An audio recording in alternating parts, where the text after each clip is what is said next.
Do you want your garden to burst into bloom next spring, seemingly on its own, while your neighbours are just starting to battle weeds and diseases? The secret is simple and it's hidden in October. Today, we'll talk about 7 essential autumn gardening tasks that might seem routine but are actually your most valuable investment. These are the very steps that will save you a ton of time, money, and stress next season. And I promise one of these tips will make you look at fallen leaves in a completely different light. Many gardeners see October as the end of the season, a time to tidy up, shut everything down, and forget about it until spring. But seasoned gardeners know better. It's not the end. It's a secret beginning. This is precisely when we lay the foundation for future harvests and abundant blooms.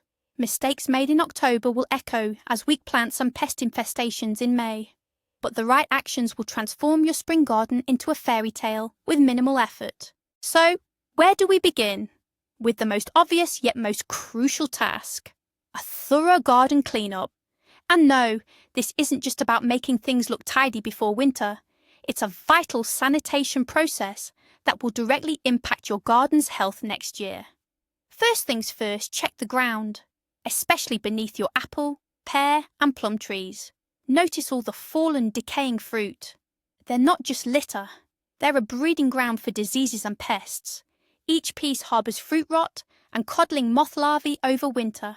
Come spring, they'll emerge with renewed vigour to attack your next harvest. So, ruthlessly collect all fallen fruit and dispose of it off the property. Important, never add these to your compost pile. Next up, the vegetable beds. All the foliage from tomatoes, cucumbers, zucchini and potatoes is the potential breeding ground for late blight and powdery mildew. By leaving it on the ground, you're essentially providing fungal spores with a cosy winter shelter. Come spring, they'll awaken and immediately begin infecting young plants. So clear everything, down to the last leaf. Healthy foliage can go into your compost, but anything showing signs of disease must be burned or removed from the property. Trust me, an hour spent on this cleanup today will save you weeks of disease fighting and a significant amount of money on fungicides come spring. It's your first and most crucial investment in a healthy future harvest. And now, for the ultimate October secret that will completely change the way you look at yard work. Hold off on burning those fallen leaves, especially from healthy trees. What looks like yard waste is actually your free, organic garden gold, the very stuff you'd pay good money for at garden centres next spring. Just imagine, every tree spends the entire summer accumulating a wealth of beneficial micronutrients in its leaves. And in autumn, it generously shares this bounty with you. Your only job is to put it to good use. So, what should you do with them? The simplest method? Add them to your compost pile. Layer them with grass clippings or kitchen scraps, and in about a year, you'll have first-rate compost ready to revitalise any garden bed. No compost pile, no problem at all. Simply gather the leaves into large black bags, moisten them slightly, poke a few holes, and tuck them away in a secluded corner of your garden. In 1 to 2 years, you'll have luxurious leaf mould, the absolute best for improving soil structure, and an ideal mulch for hydrangeas or rhododendrons. But there's one important caveat. This rule applies only to leaves from healthy trees. Leaves from fruit trees afflicted with apple scab, for instance, or oak leaves with powdery mildew should be removed and burned. So, instead of rushing to the store for bags of fertiliser next spring, you're actually creating your own right now, completely free of charge. With our garden beds now clear, it's not time to wind down the season, but to kick off a new one. And we're doing that by planting the true king of flavour and immunity, winter garlic. Many people mistakenly wait until spring to do this, and that's a big mistake. Why October? It's simple. When planted in the fall, garlic has ample time to establish a strong root system before the deep winter frosts set in. It leverages all the winter moisture, hardens off, and then in spring, it shoots up with the first warm days. The result? Much larger, juicier, and more pungent garlic heads than anything you'd get from a spring planting. So, how do you do it right? Choose the sunniest spot in your garden, ideally where you haven't grown onions or other alliums recently. Amend the soil with a bit of compost or wood ash. For planting, select only the largest, healthiest cloves from your best garlic heads. Plant them root end down, about 3 times the height of the clove itself, roughly 5 to 7 centimeters deep. Space them 10 to 15 centimeters apart. After planting, it's crucial to mulch the bed with peat, well-rotted compost, or even a layer of fallen leaves. This protective layer will shield your garlic from freezing during the cold months. And that's it. Come spring, you'll be among the first to enjoy its vibrant green shoots emerging. While we're getting our hands dirty in the garden, let's create some real magic. Let's literally plant spring. That's right, it's in October that we set the stage for that glorious explosion of colour that will bring so much joy in April and May. We're talking, of course, about spring flowering bulbs, tulips, daffodils, crocuses, hyacinths, muscari. All of them vitally need that period of winter chill to produce their stunning blooms. It's a process called stratification. Planted now in the cool autumn soil, they'll have plenty of time to establish strong roots and gather their strength. Then, come spring, as if on cue, they'll erupt in a vibrant fireworks display. If you wait until spring to plant them, you'll likely miss out on blooms altogether that year. The planting rule is incredibly simple. Remember this one for good. The hole should be 3 times as deep as the bulb is tall. And before you plant, make sure to carefully inspect each bulb. They should be firm, with no spots or visible damage. Plant them in clusters of 5 to 7, rather than straight, regimented rows. That way, come spring, you'll get lush, naturalistic islands of colour, not soldiers on parade. It's like burying little colourful time bombs in your garden. And when your garden bursts into life with those vibrant hues next spring, you'll know that was the most rewarding gardening you did all autumn. Many people believe that spring is the best time to plant trees and shrubs. However, seasoned gardeners know that fall planting offers distinct advantages, especially for bare rootstock. What's the secret? In spring, as soon as the weather warms, a plant dedicates all its energy to producing leaves and buds. If you plant it at this crucial moment, it's forced to juggle 2 demanding tasks, developing roots and simultaneously supporting new green growth. This creates immense stress for the plant, but in the fall, it's a completely different story. The leaves have already dropped and the plant has fully entered its dormant phase. By planting in October, you allow it to calmly and unhurriedly focus on just one job, establishing its root system. Throughout late fall and even into winter, as long as the ground isn't completely frozen, it will be busy growing fine feeder roots. By spring, such a sapling will already be fully adapted to its new home. It will awaken and begin to grow much earlier and more vigorously than its spring-planted counterparts. This head start gives it a significant developmental advantage throughout the entire next year. So, if you've been planning to expand your garden, October is your prime time to buy and plant apple trees, pear trees, currants or gooseberries. Alright, we've got the planting covered. But what about our established plants, the ones that have been in your garden for a while? It's time to start getting them ready for winter. And the first item on that list is autumn perennial pruning. For plants like peonies, phlox, hostas, irises, and daylilies, their above-ground growth has usually done its job by October and starts to wither. It's tempting to leave everything as is until spring, assuming it will just decompose naturally. But that's a big mistake. Those faded stems and leaves are perfect winter hideouts for pests and fungal disease spores. For example, powdery mildew loves to overwinter on phlox debris, and slugs often hide their eggs in decaying hosta leaves. So, don't hesitate. Grab your pruners. Cut back all the above-ground growth practically to ground level.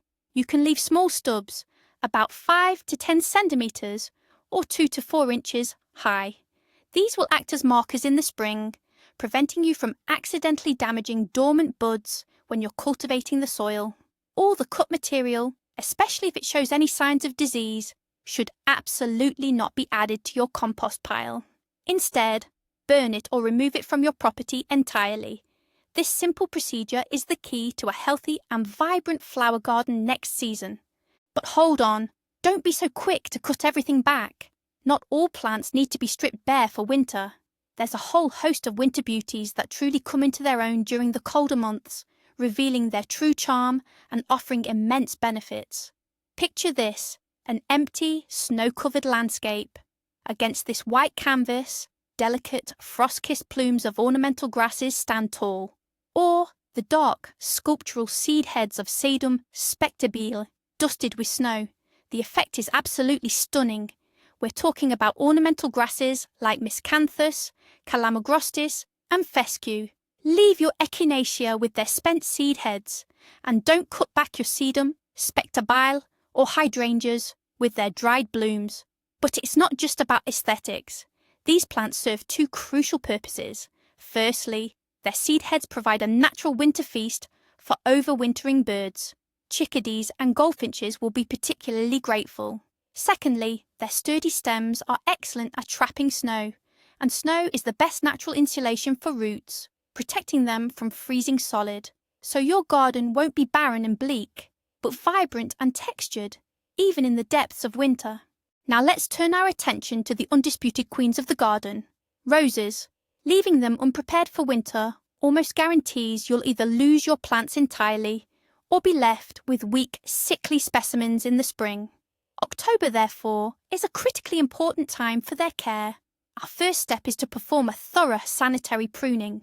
Remove all diseased, weak, immature, and reddish shoots. These won't survive the winter anyway, and will only serve as potential sources of infection. Next, snip off all leaves and any lingering buds. This prevents the rose from wasting precious energy and signals it to prepare for dormancy. Immediately remove and dispose of all pruned material, especially the leaves, preferably by burning. This is crucial because black spot spores almost always overwinter on them. Next, you'll want to slightly shorten the remaining strong canes, but don't get carried away. We save the more radical, formative pruning for spring. For now, the goal is simply to reduce the bush's height, making it easier to cover. And the final crucial step is hilling up. Mound up dry soil, peat, or compost around the base of the plant, forming a protective hill about 20 to 30 centimetres, or roughly 8 to 12 inches, high. This protective mound will safeguard the sensitive graft union, crown, and critical basal buds from harsh winter frosts. The full winter covering, whether with evergreen boughs or horticultural fleece, will be applied later. Once consistent, hard freezes truly set in. Right now, we're simply preparing the rose, creating a safe, insulating cushion to help it weather the initial cold. Moving on from flowers, let's talk about your future harvest. Your berry bushes, currants, gooseberries, and raspberries also need some essential autumn care. Proper pruning in October is crucial. It ensures that next spring, instead of tangled, overgrown thickets, you'll have strong, healthy plants laden with large, juicy berries. Let's start with currants and gooseberries. Our goal here is to thin out the bushes. At the very base, cut out any old, thick, dark canes that are more than 4 or 5 years old. These older canes produce poorly and only make the bush denser, creating an ideal environment for diseases and pests. Also, remove any weak, spindly shoots, those touching the ground, and any growing inward. Ultimately, you should be left with a bush consisting of 10 to 15 strong, healthy canes of varying ages. Raspberries, however, require a slightly different approach. For ever-bearing or remontant raspberries, cut back all canes that produce fruit this year, right down to the ground. For traditional summer fruiting raspberries, you only need to remove the old 2-year-old canes that bore fruit this past summer. Leave the young 1-year-old canes from this year. These are the ones that will produce your harvest next season. You can shorten them slightly from the top and tie them into bundles to protect them from heavy snow. This simple step will not only boost your yield, but also make harvesting those delicious berries much easier next summer. Let's take a moment to look down at the green lawn beneath our feet. Many people believe that once autumn arrives, lawn care can be put on hold until spring. However, October is actually a crucial month for laying the groundwork for its future thickness and overall health. And the most important task here is the final mow of the season. Why is this so critical? If you leave the grass too long over winter, It will mat down under the weight of snow, leading to rot and becoming a breeding ground for fungal diseases like snow mold. Come spring, instead of a lush, vibrant lawn, you'll find unsightly brown patches. On the other hand, cutting the grass too short will weaken its root system and leave it vulnerable to winter kill. So, what's the sweet spot? The optimal height for this final cut is 5 to 7 centimetres. This height is enough to prevent the grass from matting down, while still allowing it to store sufficient energy for healthy overwintering. It's crucial to perform this mow before the first hard frosts hit, giving the grass a chance to recover and slightly regrow before winter fully sets in. And always remember to collect all the clippings. Leaving them on the lawn creates ideal conditions for disease and moss to thrive. Once we've given our lawn its final trim, it's time for its last proper meal of the year, and it needs to be the right one. Nitrogen-rich spring and summer fertilizers are now strictly off-limits. Nitrogen stimulates lush, green growth, which is exactly what we don't need before winter. Those tender young shoots would simply freeze and die. The autumn menu for your lawn needs to be different. The key nutrients now are potassium and phosphorus. Phosphorus is responsible for developing a strong, healthy root system, which will nourish your lawn throughout winter and ensure a vigorous start in spring. Potassium, on the other hand, boosts the grass's winter hardiness, making it more resistant to diseases and adverse conditions. It essentially fortifies the cell walls, making the grass more resilient. You'll easily find special autumn formulations at any garden centre. Evenly spread the granules over your lawn, following the instructions on the package. It's best to apply them before a good rain, so the nutrients dissolve and quickly reach the roots. This autumn feeding is like a crucial vitamin complex for humans before a long winter. It will give your lawn the strength to survive the cold and emerge in spring lush, vibrant and healthy. Now that your garden beds are clear of old plant debris, it's the perfect time to turn your attention to the soil itself, to its health and fertility, and the best way to do this is through autumn digging. However, there's a crucial distinction between autumn digging and its spring counterpart. Our aim is to turn over large sections of soil, but crucially, avoid breaking up the clods. Leave them large and chunky. Why? There are 3 very good reasons. First, any pest larvae and weed seeds that have settled into the soil for winter will be exposed on the surface.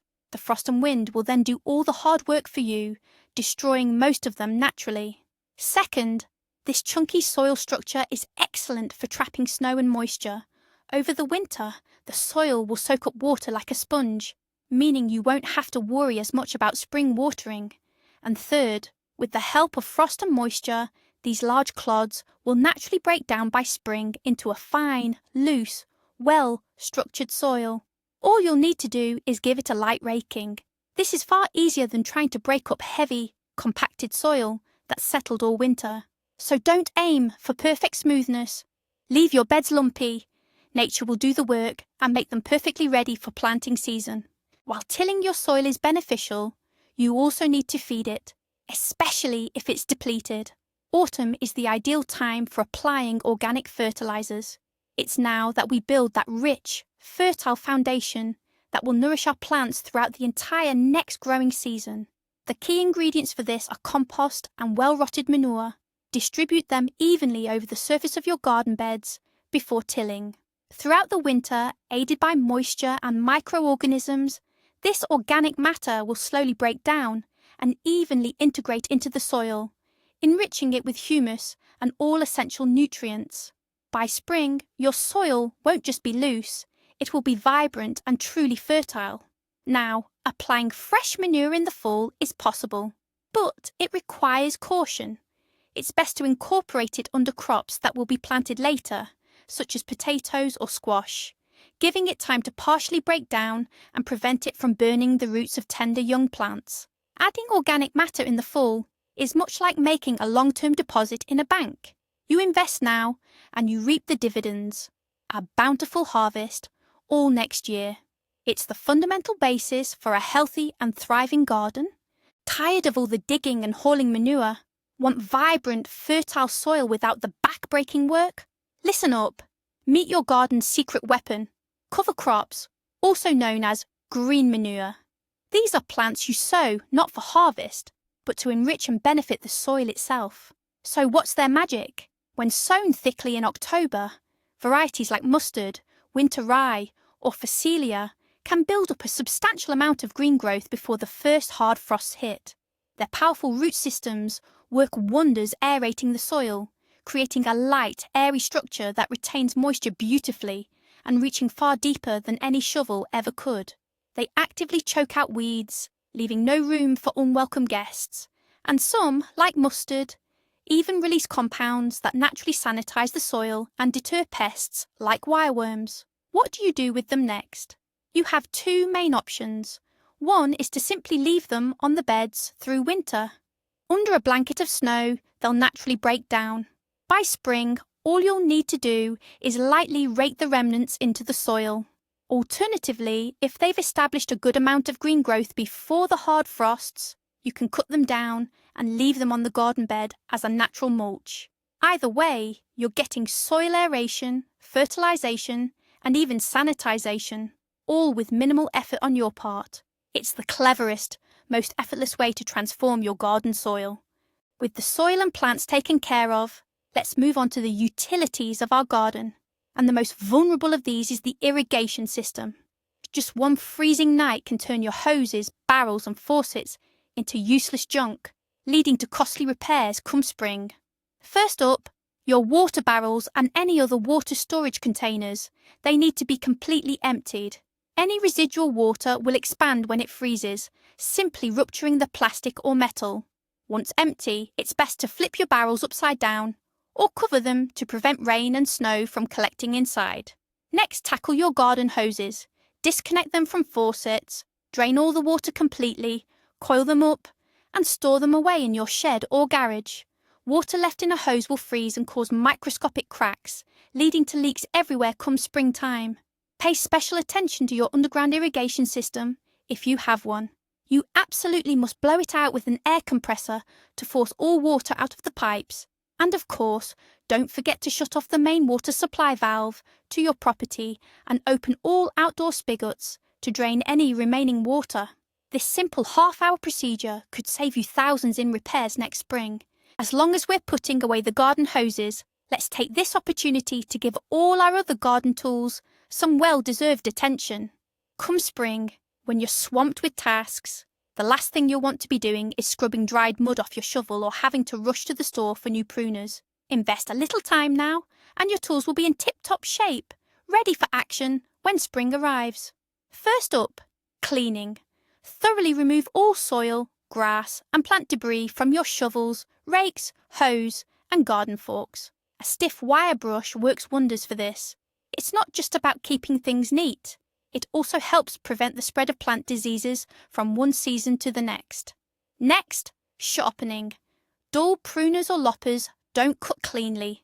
Instead, they crush and tear branches, leaving serious wounds that are slow to heal and act as entry points for diseases. A sharp tool, however, makes a clean, precise cut. So, grab your sharpening stones and get all those cutting edges in pristine condition. And for the grand finale, lubrication.